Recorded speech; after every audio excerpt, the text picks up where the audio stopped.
Welcome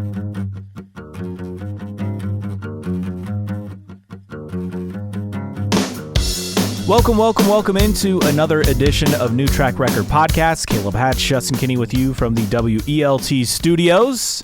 And for once, the news fairy was good to us this week.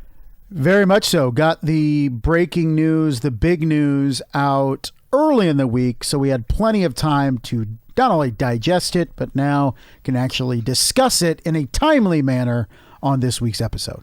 Yes, and that is Chevy and Honda signing extensions. They'll be with IndyCar for a multi-year contract, a multi-year extension. This obviously includes 27, 28, and I would assume beyond. We don't really have the exact numbers, but I would imagine they're not upping for 1 year of the new engine formula. No. So at least 2029, you have to think. Yes. So obviously huge news. We first got wind of this, Marshall Pruitt, a couple days ago, breaking the news.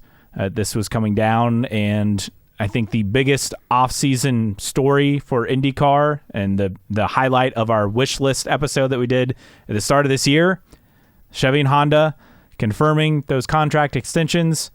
Obviously, huge news. I mean, there's no other way to put it that this was probably the most important announcement for IndyCar in 2026.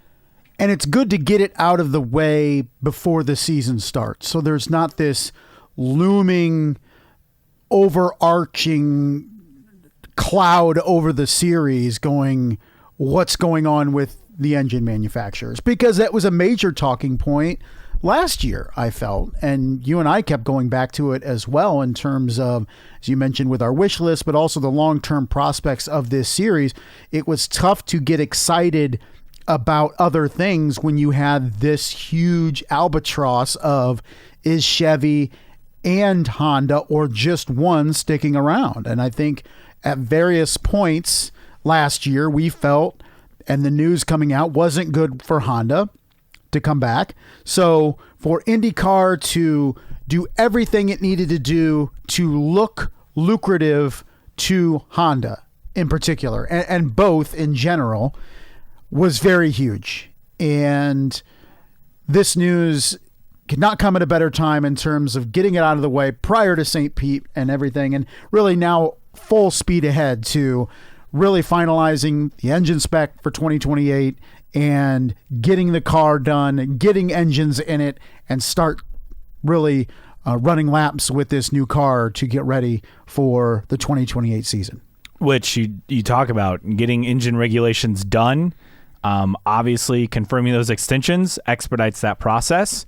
And also, I think getting it done now in mid-February compared to, say, announcing it and having it done in May, this buys you a few more months, if by any chance, because you've confirmed Chevy and Honda, to recruit a third OEM, which is, of course, the white whale of IndyCar racing in the modern era. Yes. But either way, it's a huge positive because it just buys you more time for, trying to get a third OEM. It buys you more time in terms of moving up the schedule. Doug Bull said they're on schedule to test a new car on track this summer. Yet to see any mock-ups still. But fingers crossed.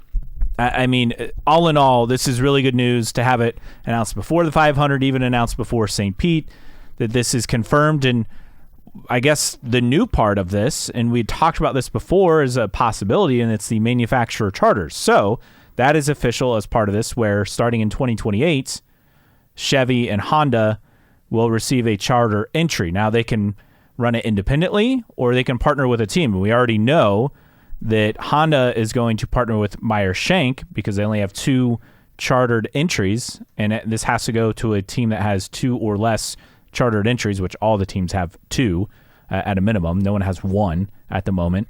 But so Honda saying, yeah, we're going to partner with Meyer-Shank, which makes a lot of sense.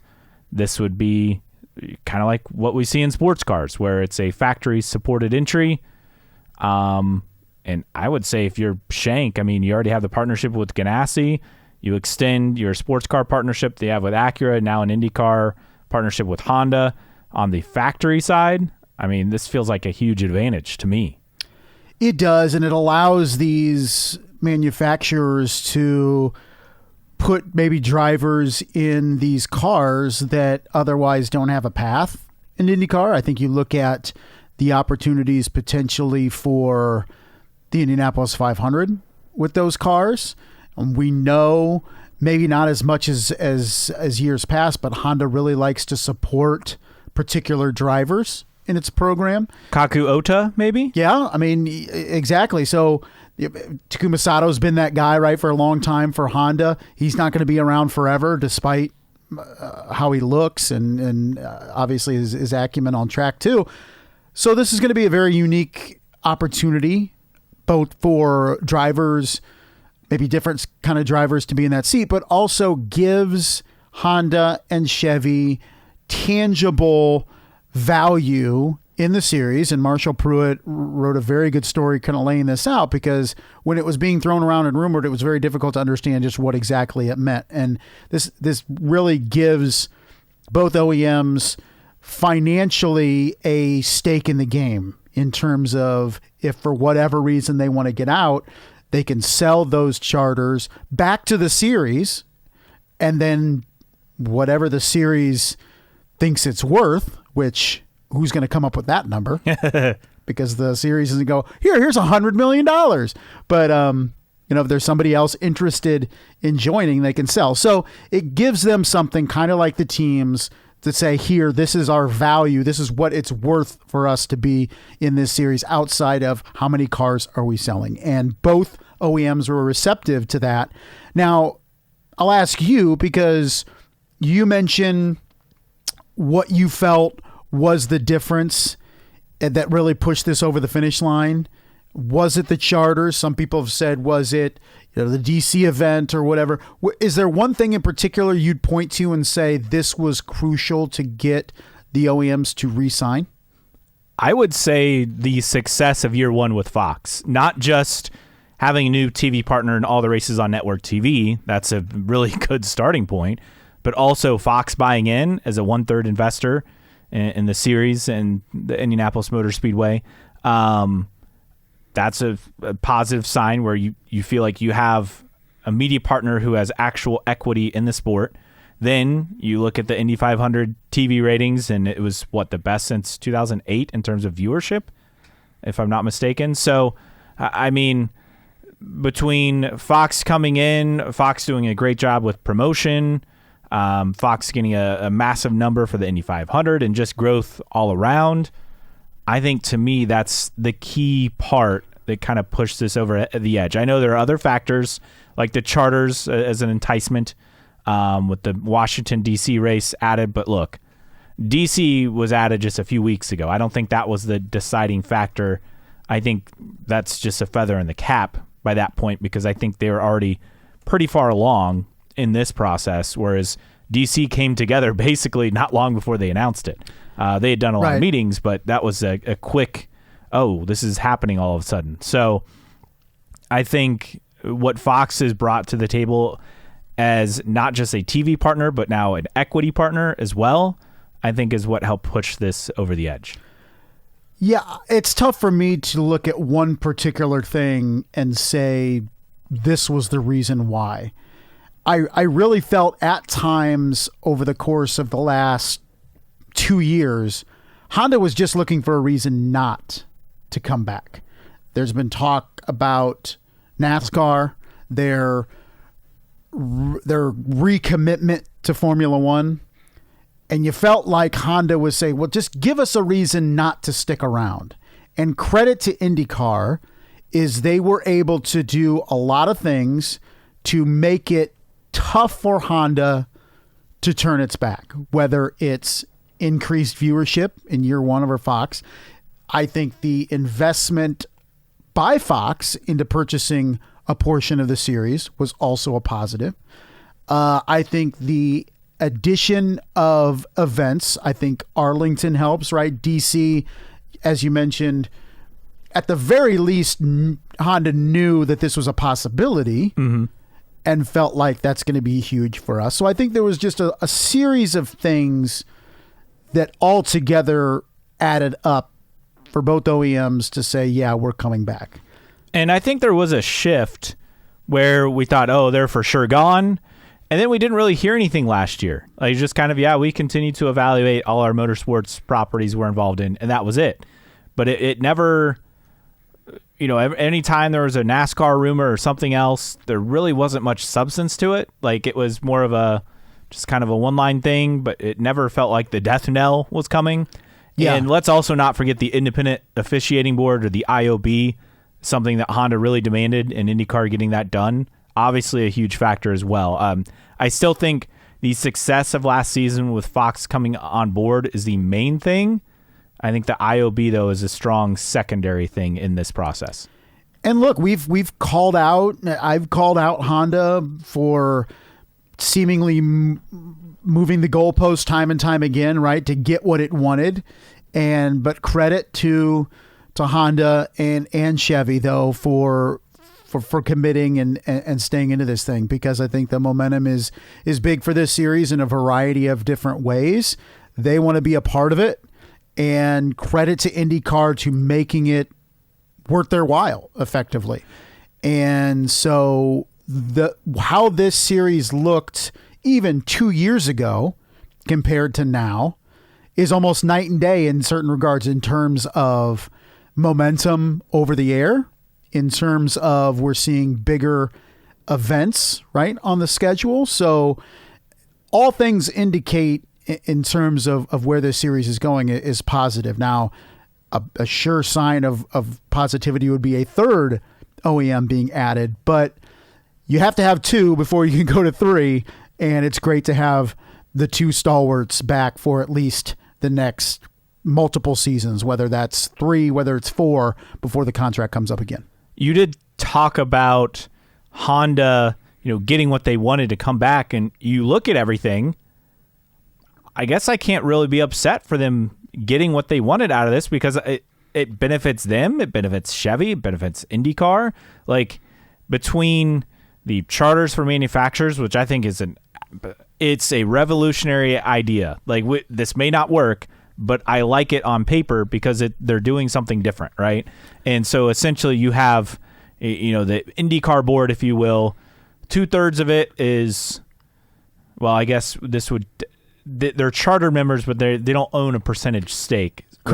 Correct. No, but they're at least in the room. So you have 2/3 Penske Entertainment, 1/3 Fox, plus Chevy, plus Honda also in the room on the so-called board of directors, if you will. I mean, I know that's not exactly how it works, but I presume Firestone will be in there. Yeah, Firestone, like your key partner, NTT. But I wouldn't be shocked to see this adopted in other series. Who's to say that Honda in Formula One wouldn't want something like this? And you look in NASCAR and Chevy and the team Toyota and stuff like that. I could see this in the next 5 years becoming the norm in major auto racing, in terms of the stake or the charter system being adopted by the engine manufacturers. And then who's to say Firestone doesn't go, hey, why do the engine manufacturers get charters? We want a charter to be providing tires, and wouldn't be a bad idea for Firestone to pursue something like that. So it definitely is something unique, and I think it's really going to start something not just in IndyCar, but also other racing series as well. Honda did say joining IndyCar doesn't preclude them from joining other series. I never did feel like it was an either or. I just never felt. Now, you could say, well, they're investing more in other series, so naturally something else has to go away, but I don't think that was ever proven, right? Just because they are going to invest in NASCAR potentially doesn't mean anything necessarily. It could, but it doesn't exactly mean that. Well, and them investing in F1 is a completely different budget and division from them investing in IndyCar. Yes, they're both motorsports entities, but that's where pretty much where it is. Yes, in terms of the money. So Chevy, on their charter, they plan to partner with a team for its charter car in 2028. No clue as far as what that team would be. But all in all, a big day for IndyCar. I think this sets the table for a lot of confidence. The one thing we were waiting on, besides obviously a new car, to really feel like there's some true positive momentum going forward. And this, I think, was the key thing. So what does that mean in this gap time? Well, you're not going to have manufacturer charter entries in 26 or 27. They expect 25 cars at St. Pete. Marshall Pruitt of Racer.com saying the earliest we could see beyond 25 would be at Long Beach. Just the March schedule, for once IndyCar has a jam-packed schedule, it would be too much for a team. And, could that be whatever the ashes out of Prema are? Could it be Brian Reinbold? Could it be Abel? Could it be HMD? There are several options in terms of a team. Now, they would want someone to join full-time and not just be a part-time entry, but that's kind of where it stands for car counts for this year. Yeah, we'll see what could potentially happen. But coming back to wrap up the engine manufacturer talk, this isn't going to get huge headlines around outside of IndyCar circles like DC is and did, but it was the one thing that could derail the positive momentum for the sport, right? If you didn't keep both OEMs, you're going to have to step back significantly in terms of the growth and health of this sport. It was doable, but it wasn't advisable. And so for this to be locked in it averts a big issue within the sport. And we're so used to seeing that, right? One step forward, two steps back, right? And so inevitably you're like, well, something's going to come up in this series with all the positivity that's going to completely derail it. And so the pessimist in us said, well, it's going to be Honda leaving, or God forbid, both leaving, right? And IndyCar avoided that. And that's great, because if you've been a fan of this series for any length of time, eventually the floor gets pulled out from underneath the series and fans, and something happens to really reset and go back to square one. And that's what felt like, if this didn't come together, would happen. And for it not to happen is huge. I mean, you look at this offseason, you've checked the box, including adding a marquee event for 2026, which we did not expect, in Washington, D.C. You checked the box of Honda and Chevy returning. I guess the only disappointment, and it's not really a surprise based on rumors popping up in May of last year of Prema probably not going to be on the grid, at least how they were last season. I mean, it could be a one-car entry. The team could be sold. It could be a two-car team, but obviously under a different name. So it's pretty good. And yes, we have a couple weeks to go, so I hope I didn't jinx it. Well, yeah, we just moved to another potential concern. I mean, there's always another one just over the rise, yes, right, in this sport. But at least we can put this OEM thing behind us. Yes, for sure. So in terms of, I guess, with the charter thing, you're going to see 27 cars as the cap again, 2028 onward, Honda and Chevy with their charters. Now, would they change that number to 28, say, if there's a third OEM that comes on board? Well, I mean, that was a few questions. Like, this is a lot on Honda and Chevy, and rightfully so, but in the search for a third OEM, what does that look like in terms of a charter?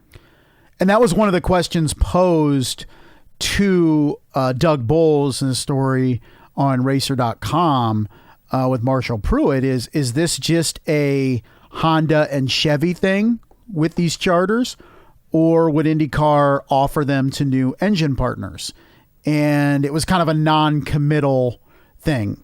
Doug Bowles saying, quote, "So at this point in time, we have not made it a confirmation or a firm thing that we would add additional ones. We'll just see how the conversations go." So I imagine if a third OEM was interested in the series and said, we have to get a charter to join, IndyCar is going to say yes. I would think. But if it's not a thing that, let's say, Toyota is high on, saying charter's fine, but we don't really need it, then I would imagine that they wouldn't get it. So I don't think IndyCar wants to dangle that in front and say it's a guarantee, but you know what? If that's a hang up for any future OEM, they're going to get that thing. But you look at the car count, which we know that the series would like to get down, and yet you factor in this charter system.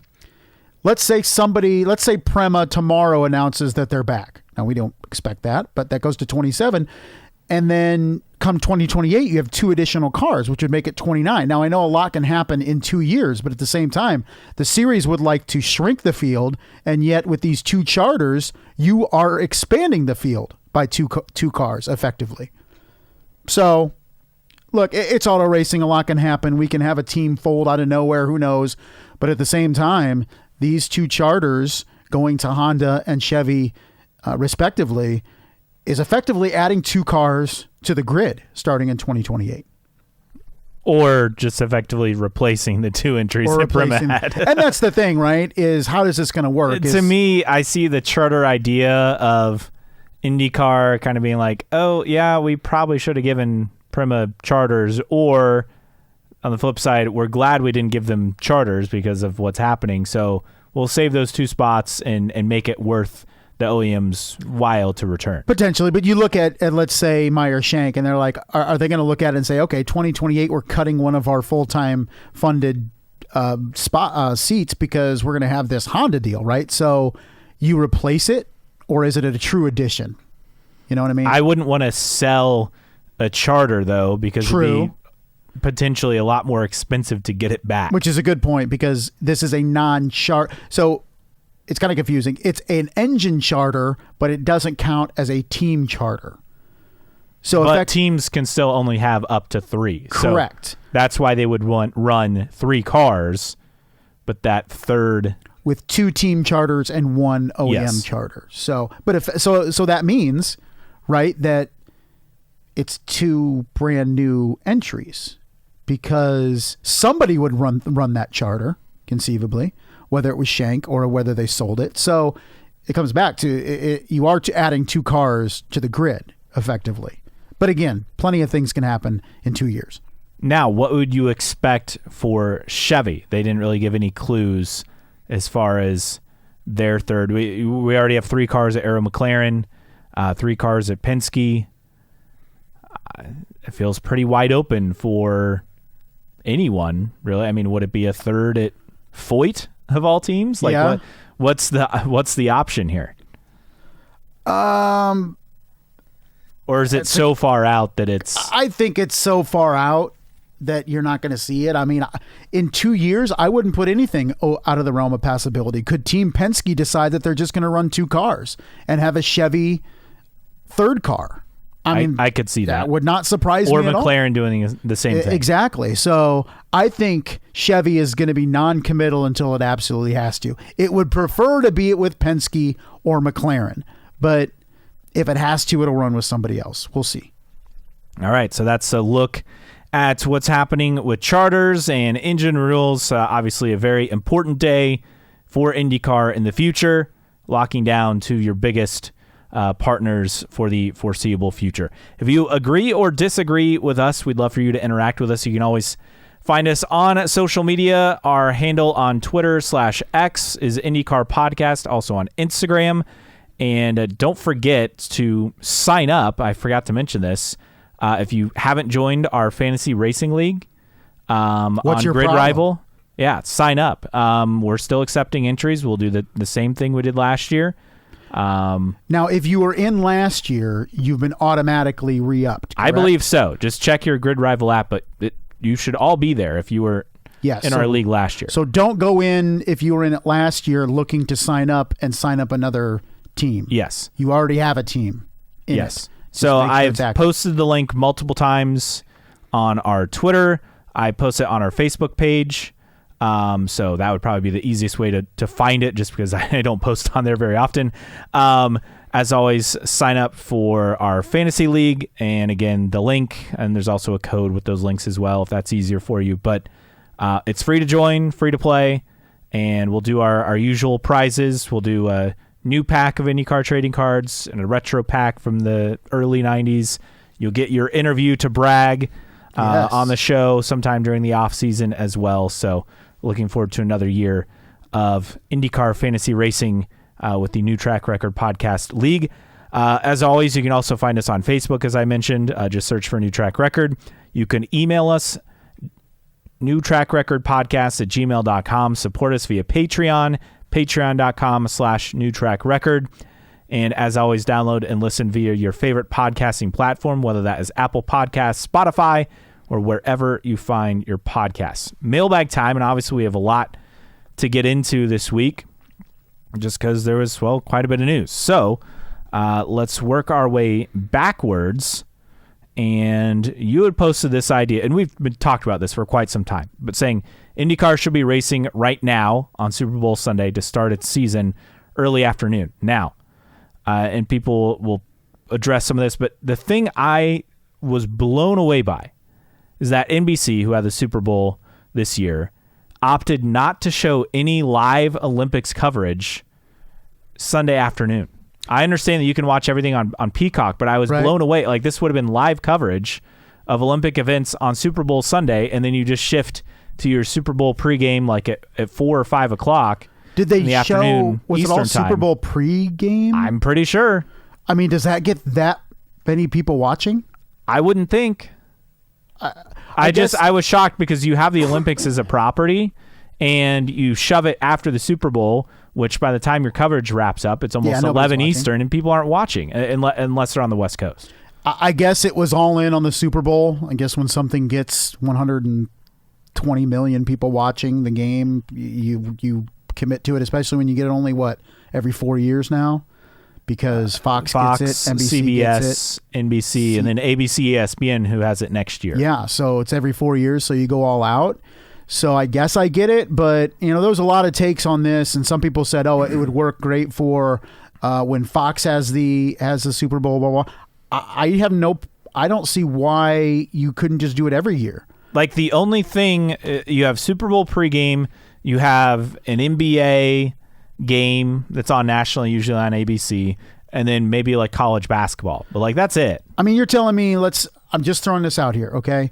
If it's a oval race at Homestead to start the season and the broadcast window is noon to 2:30, how's that a problem for anybody? To me, as long as they're wrapped up by about 4 Eastern, I think you're good. I mean, even 5 Eastern would be okay. Not ideal, but I'm surprised this hasn't become more of a thing. Yeah, and I was surprised more people had caveats and, I know some people were saying, everybody's watching the Olympics. I'm like, are they?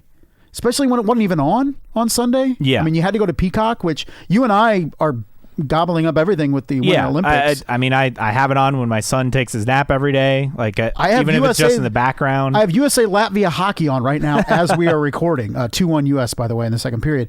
But to me, there's just so many advantages because there's just nothing else going on. I mean, I don't think a lot of people are watching 5 hours of Super Bowl preview stuff. No, and I get that. Well, there's an NBA game, but unless you're a fan of one of those teams, you're really probably not really locked in. Random college basketball games, which even more niche. So there's just not a lot going on. So let's get to the replies. Scott Segrin said Olympics, but in general, yes. But the Olympics, I mean, that's an NBC property, so that's locked on NBC no matter what. And it's not every year. No, it's every 4 years. Tyler _Allen said nobody would watch. Everyone is set on Super Bowl, if not the Olympics. I disagree. I disagree as well. I don't think a lot of people watch 5 hours of pregame.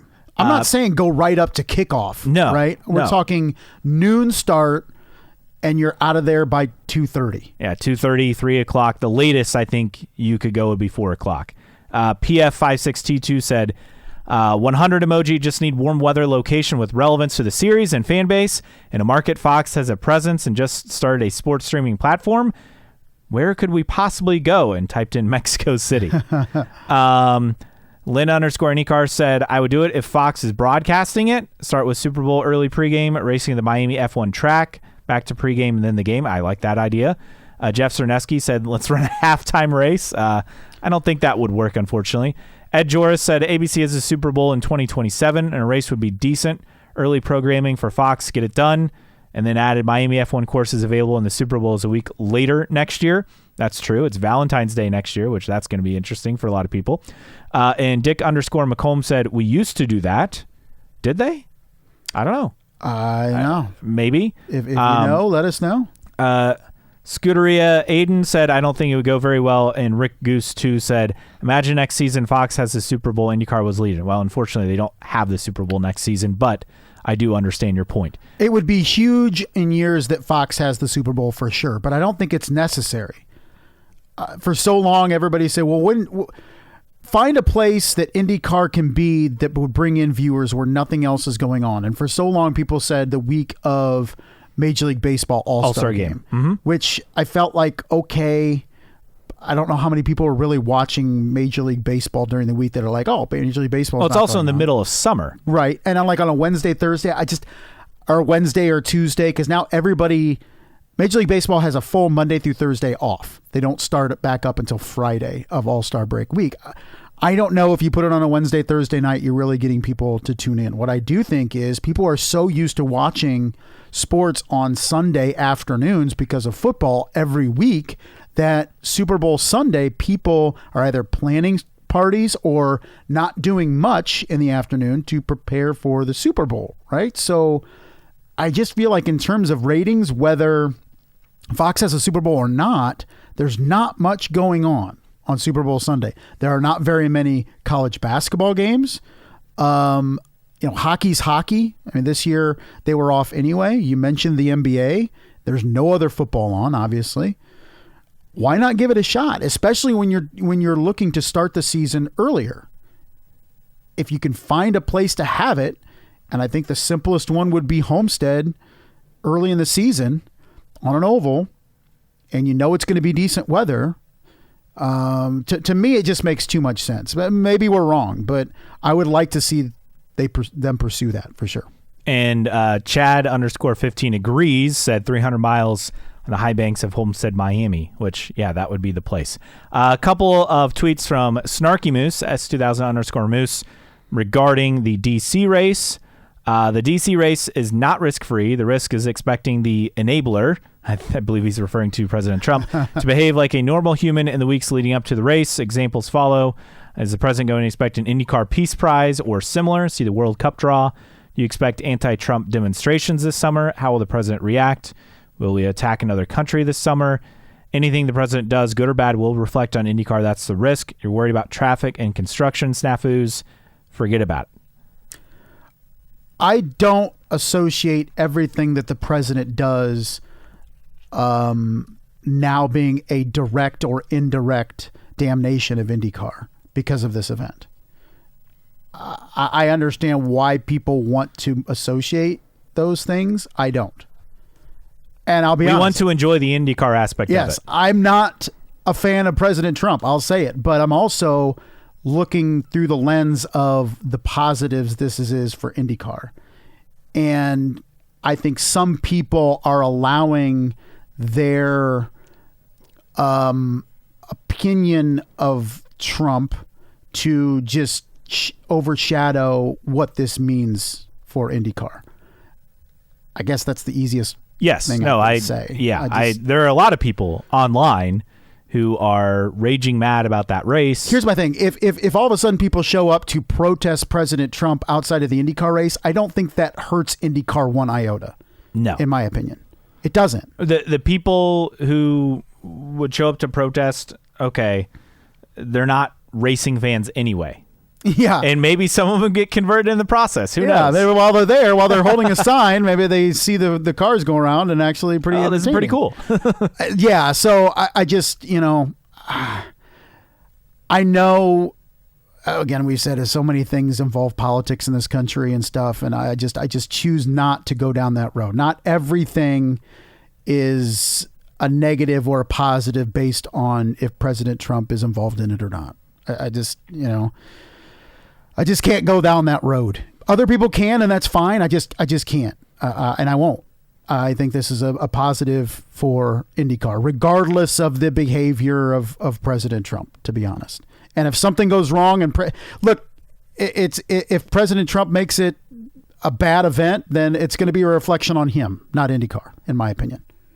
Yeah, I think that's the key. Is can we enjoy something without the political aspect, right or left? We're going to try. I would love it not to be even a talking point, but unfortunately, I don't think that's possible. IndyCar based on the location alone. Yes, it wouldn't matter who the president was. Correct, and it just so happens that it's a very polarizing president, and people have their opinions right or wrong on both sides. What president isn't polarizing in the modern era? True, yeah. Unfortunately, that's kind of where we're at in this country because it doesn't matter what political party. I mean, it's just going to be polarized. Yeah, it is what it's going to be. It's just folks, just take a break for a couple days in July and just enjoy IndyCar or in August, whenever it is, or July. I don't care. Or both. Just enjoy what it means for IndyCar. And look, I told you, I'm not going to watch any of the pre-race. You never watch the pre-race. No. So look, I just want IndyCar to go in and put on a show with a dramatic, exciting background of our nation's capital. That's it. And that's what I'm looking at it as. I can't make it political. I know some people can, and that's fine. I choose not to. I choose not to make it political. Caleb. Good for you. Thanks. Yeah, I'm also like, can we just not enjoy how awesome this is? Right. I mean, it goes back to maybe some fans of IndyCar just refuse to see the positive in anything for various reasons. I know this is a different reason than most. I get it. But at the same time, like just take the positive. Take the win, right? Take the dub. It is typical IndyCar fashion for fans to be like, you need a marquee event. So they announce a marquee event and they're still upset. I don't want a marquee event with that guy involved. Yeah, like, come on. Just take the win, fans. Take the win. And if you can't, and this is the simple solution. If you can't find the positive or you can't support one thing without a certain person being involved, then don't watch the race. Yeah. And you know still what? watch it's still a 17 race season for you. Don't watch the DC. Yeah, they'll still watch anyway. Right. That's it'll be an 18 race season, but for you, it's just 17 races. Okay. Just don't watch. Just don't watch. It's a simple solution. Appreciate what it means for the series to be put into this situation, to be honored by having such a high profile race. Take the dub, or just don't watch. Take a week off and just hope IndyCar doesn't screw it up. Yeah, just don't watch, take a break, and come back the next week for the next race. It's a simple solution as opposed to complaining, because as you mentioned, we want marquee events. We want marquee events. We want marquee events. Well, we don't want that marquee event. It just can't play it both ways. You can, but it's silly. IndyCar could race somewhere in the Middle East and be like, oh, that's cool. I'm definitely going to watch. Now, I would fear for the safety of teams and drivers. Yeah, but if IndyCar announced depending tomorrow, on the country. Yeah, if they were going to Jeddah, right, and you're saying, wow, that's cool. Yeah, human rights violations for sure, but the positives are pretty darn positive. Yeah, I get it. Sometimes you got, look at F1. Sometimes you got to dance with the devil to have some big events. Like, this isn't a race in Iran or Afghanistan. North Korea. Yeah, exactly. I mean, you look at Qatar race and Saudi Arabia, and you go back to, didn't Saudi Arabia host the World Cup or something? Qatar did. And that was, there's, yeah, you can always look at the negatives all the time, but jeez, it's going to be as we talked about last week, the biggest non-Indianapolis 500 race for IndyCar in its history. I mean, you mentioned the US 500, but I think this trumps that. Yeah, the US 500 was a big race for all the wrong reasons. Correct. I just, take the wins. IndyCar gets so few of them. Take the dubs. Elsewhere, as we move on, that topic's not going away, by the way. No, I would love it to be the race day tomorrow so we can put it behind us. Yes. No, that will continue to be something lurking until the race happens and we have a clue of how it turns out, not just on track, but off track as well. Replies on the Chevy and Honda extension. Nick J. Fletcher said, I didn't realize you guys recorded on Monday this week. Funny. Yeah.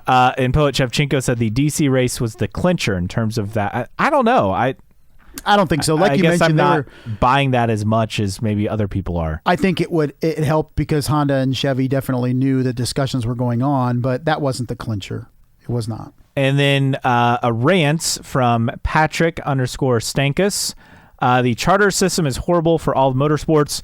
Part of the appeal that drew me into motorsports was the ability to build a car and show up at any track for the fun and love of the sport. The Cup Series and IndyCar have become closed-off club racing now. Not everyone has millions of dollars laying around to buy a charter to join in. Some want to race because they love to race. You don't get in the racing business to make money. All the charters do is turn the little teams away that do it for the love of motorsports.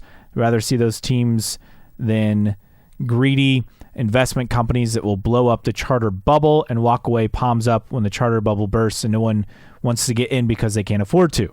Charter rant over. Thanks for listening. Look, I don't like charters either, but the run what you brung era has been over for like 50 years. Yeah, nobody's building a car in their garage that they're bringing to Indianapolis in May anymore. I just finished for the second time Black Noon, the great book about the 1964 Indianapolis 500. And yes, that was the heyday that Stankus is talking about in terms of the 60s and 70s in particular. Everybody was bringing new cars each year that they built, and the Mickey Thompsons and the Novis and guys like that, and companies like that were building cars in garages and stuff. This is not coming back. And I don't think the charters is the death knell of that. It was gone for a long time ago. We've talked about the dearth. CART had, kind of its own charter-like system. Yeah. So, the dearth of one-offs is something that you and I don't like. And that's partially because it's become so expensive, but not entirely so. I mean, you look at the one-off team, Dreyer and Reinbold. This isn't some mom and pop operation. No. Right? I mean, they're a professional organization, fully well-funded for sure. Funny, though, that the Dreyer is Pop Dreyer. It was, I think, he was a mechanic, I think. I think so, too. So I just think that's funny, that for literal sure. name. Yeah, look, those days, unfortunately, are gone. The charter system wasn't the death knell of those. We all remember those times, or remember reading about those times, and it sounds pretty damn fun, but it's been done for a long time. All right, and then we also got an email. This is from Lynn. Guys, the government comment on the Freedom 250 doesn't seem to be an issue to me. Here's why. 1, St. Pete, City of St. Petersburg. 2, Java House Grand Prix, City of Arlington with Cowboys and Rangers. 3, Long Beach Grand Prix, City of Long Beach. 4, Detroit Grand Prix, City of Detroit. 5, Portland, City of Portland. 6, Markham Grand Prix, City of Markham. 7, Milwaukee Mile 1, State of Wisconsin Fairgrounds. 8, Milwaukee Mile 2, same as above. And then 9, Laguna Seca, County of Monterey. So without counting the Freedom 250, more than half the races have to deal with some type of government to put on the race event. I think the gentleman who runs Penske Entertainment will be able to work with the federal government on this historic race. Hopefully IndyCar finds a permanent solution for the East Coast race after the Freedom 250. Yeah, which we also touched on that point last week, that you have like half the schedule, I guess exactly half the schedule when you factor in the 250 race as needing some, I don't want to say the word assistance, but partnership with whether it's a local or state government or county government, or municipal, county, city. All those governments you mentioned and races are established other than Arlington. The overall skepticism of the federal government, in my opinion, directly is tied to the fact that the U.S. federal debt as of this month is $38 trillion with a T. The government can't manage its money very well. The confidence in our federal government, regardless of who is in office, is low. So it's just a natural skepticism to be like, oh, the federal government is involved, this is going to get screwed up. And when you factor in shutting down a portion of the nation's capital for a couple weeks at least, you're even more skeptic. Right. So that's just where our skepticism comes from, is there's just our natural doubt that the federal government can do anything right. Now, we hope they get this one right, but there's a lot of doubt with everything, not just the federal government being able to properly put together a plan to shut down the nation's capital for a significant amount of time for tourism and just regular government happenings to put on a race. But we'll see. We shall see. And they seem to figure it out time and time again, despite the fact that this government or our government is $38 trillion in debt, which is just amazing. If that bill ever comes due, we're doomed. We're all doomed in this country. Yes, that's an understatement. So let's just not talk about the debt and just focus on racing. Yes. All right. That wraps up the mailbag. Thanks for the tweets. Thanks for the email. Let's move on to news and notes, and let's get to, let's see. Let's start with all the IndyCar affiliated drivers competing at St. Pete, but not in the IndyCar race. So Sebastian Bourdais, who lives in St. Petersburg, I know he's a native of Le Mans, France, but lives in St. Petersburg.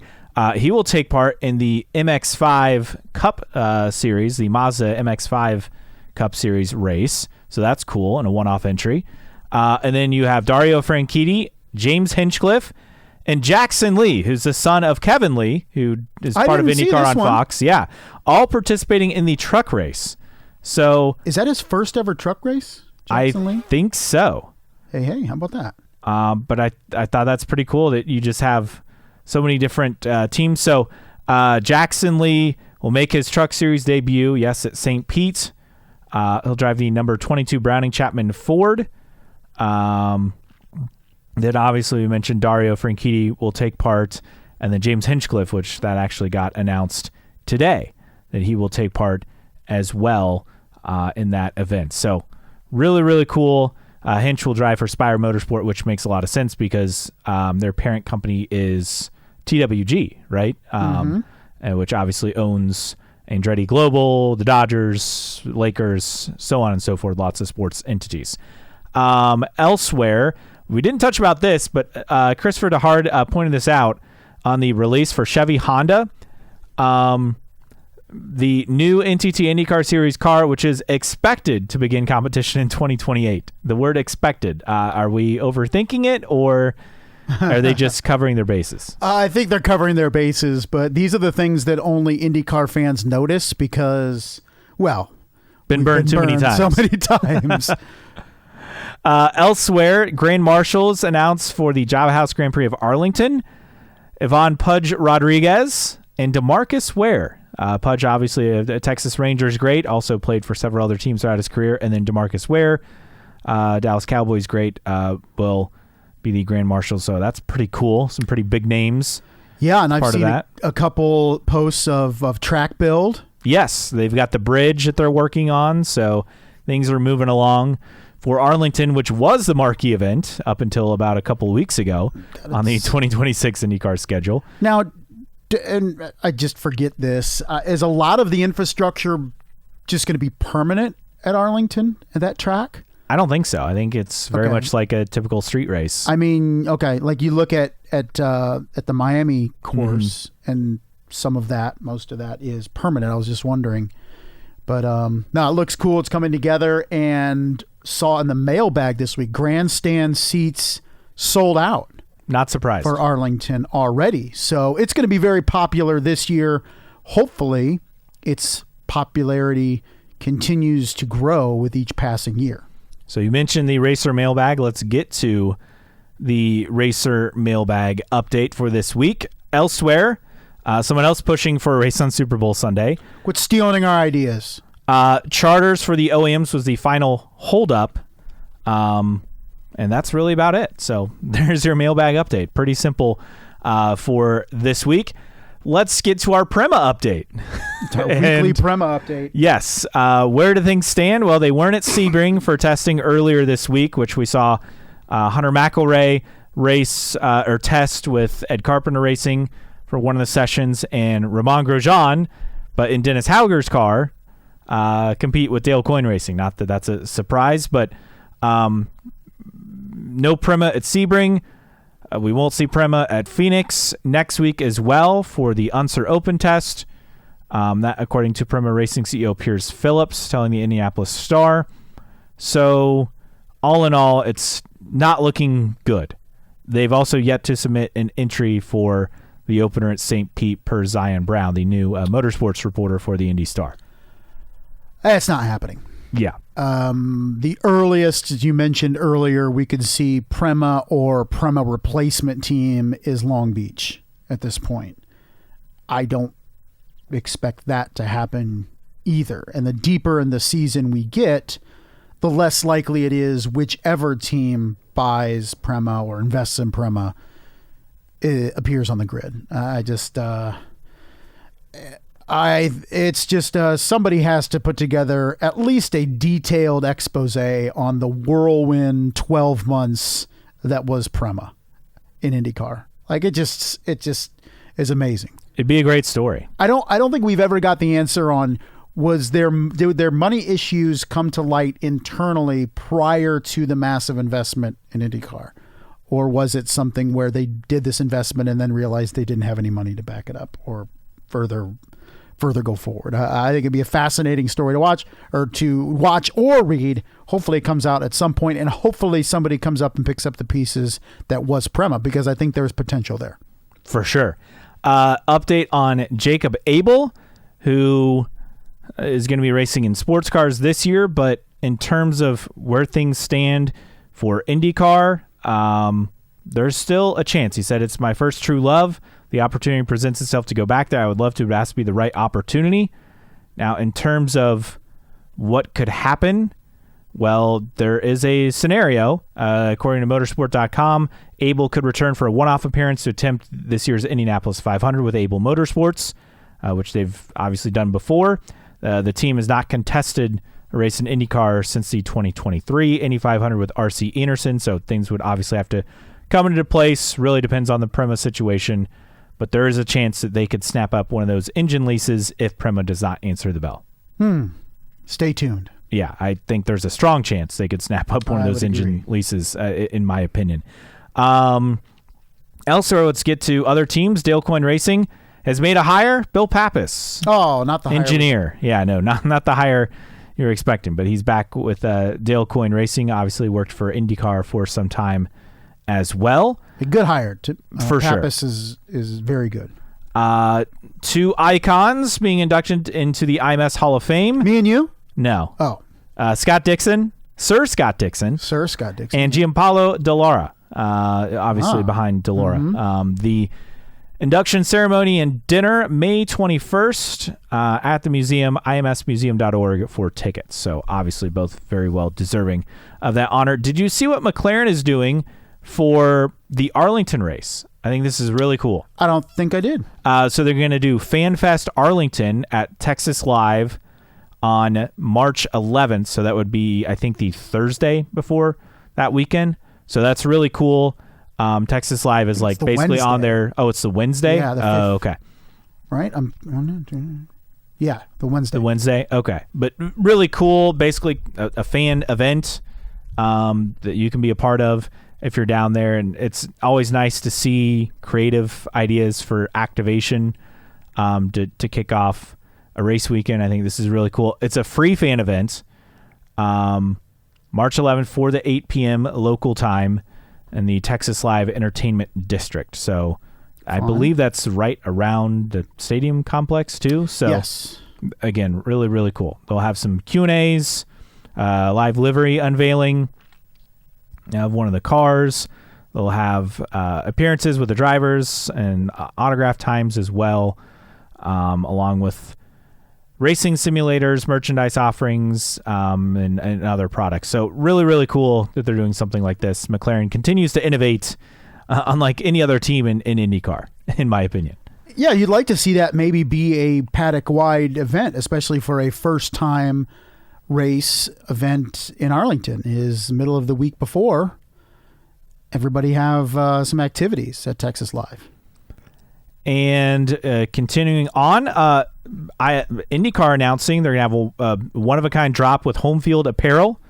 That's set to come on February 25th, so look for that. And, get your loan officer on hand to buy some home field merchandise. Great stuff, but it's very pricey. Very expensive. It's great stuff. I mean, I have several shirts. Yes. I love my shirts, but it is pricey. but it's good stuff. I cannot reiterate that enough. You're saying you get what you pay for. Yes, at least you do. That. Okay. It is high quality stuff in my opinion, and unlike this podcast, it is high quality stuff. In fact, I got a couple IU shirts from the football championship run that I need to take a look at that just came in the mail the other day. So elsewhere, Derek Daly posted this, but Paul Tracy was in his final race car, which would have been the 2008 Long Beach race. This would have been in Phoenix that they did this kind of test run. Derek Daly said that Paul was as fast as ever and fits in his original suit. Wow. And Derek said he was the announcer. So, but really, really cool. That car, it's a shame that it only raced that one race, right? Yeah, the Long Beach race. I mean, it was the name escapes me, but it was the Panos. Yes, the DPO one. That's right. Just really cool that they did that and had that test. But unfortunate that was, I think, the only race that it was a part of. Elsewhere, this was a really cool tweet. So this is a crossover. College football, ESPN SEC guy Peter Burns had posted. So there was a camera shot of Charlie Puth singing the national anthem and then the planes going by overhead, and it got a lot of traction online. Like, wow, what an incredible shot. And Peter Burns said, that cameraman is my friend Mike Gurmand of gcam.tv, elite talent. I asked him about the shot. His response, I did not think the world was going to eat it up like that. I've done that shot a half dozen times at the Indy 500. It just seemed natural. Iconic. Very nice. But I thought that was cool. With that, one other thing, some sad news. Phil Kruger, veteran of 2 Indianapolis 500 starts, died back on February 9th in Indianapolis. He was 74 years old, competed in the 500 in 1986 and 88, finished 8th in 88. Also qualified a career best 15th that year as well. He turned laps every year from 1981 to 1989 with some small teams. Failed to qualify 83, 84, 85, and in 89. Didn't attempt to qualify in 81 or in 82 and 87 due to practice crashes. Tough to see anytime lose in 500 veteran. I think we often forget the guys that survived that era. I mean, with the lack of safety standards that they had really until it became more of a thing into the 80s and definitely the 90s. I mean, it's just kind of incredible. Yeah. When you think about the people who survived racing in that era. That is one thing that really stood out to me the second time reading Black Noon by Art Gardner, which is a fascinating read if you could ever have an opportunity to pick it up, was the Indianapolis Motor Speedway was not always at the cusp of safety. It was an afterthought. And yes, I mean, altogether auto racing safety was an afterthought, but particularly at Indianapolis where it was so dangerous, it very much was lax with safety rules. I mean, the big things that jumped out at Black Noon was in terms of if you used fuel or gasoline, and gasoline was extremely flammable, obviously, and some of the things in terms of guys having to pass certain thresholds to race, and in terms of the track layout and the track safety crews and all that stuff and the fencing. Like, it was never state of the art like it is now when we talk about the safer barrier and what the Indianapolis Motor Speedway has kind of led in terms of safety, and with IndyCar as well with the aero screen and everything. It wasn't always like that going back to the 60s and in the 80s. And the interesting thing with Art Gardner's book is there were so many different takes that they wanted to get of what happened that day in 1964 that killed Davey McDonald and Eddie Sachs, but several of the drivers died in the coming races. I mean, there was a fatality at Milwaukee the week after the 1964 Indy 500 involving a driver that was part of that crash that they never really got the take from. So, yeah, I mean, tragedy is always a part of auto racing, but it is never, safety has never been as paramount as we take it to be in open wheel and at the Indianapolis Motor Speedway. So it was different times for sure, even in the 80s. For sure. All right, let's get to tweets of the week, and it's just one tweet this week, and we've kind of already pointed it out, but Tony DeZeno, we got the IndyCar OEM multi-year extension with both manufacturers before Dale Coyne's second driver for St. Pete. All is right in the racing world. Well, you mentioned it. We're down to a single holiday. Well, we got two. We got Valentine's Day on Saturday, so it could be announced tomorrow. President's Day on Monday, and we're out of holidays. I mean, we had MLK Day go by. We had, let's see, what's the other one? I'm forgetting. Groundhog Day. Well, we have St. Patrick's Day. No. Never mind. That's March. Yeah. So yeah, we're in the home stretch here. We're in the home stretch. When I posted the poll, I thought, okay, for sure we'll know by Valentine's Day, and that seems unlikely. Who knows? I mean, I bet we'll find out next week after President's Day at the test at Phoenix, because I think they'll finally announce it there. Yeah, they're running out of opportunities. Yes, for sure. All right. Anything that we missed?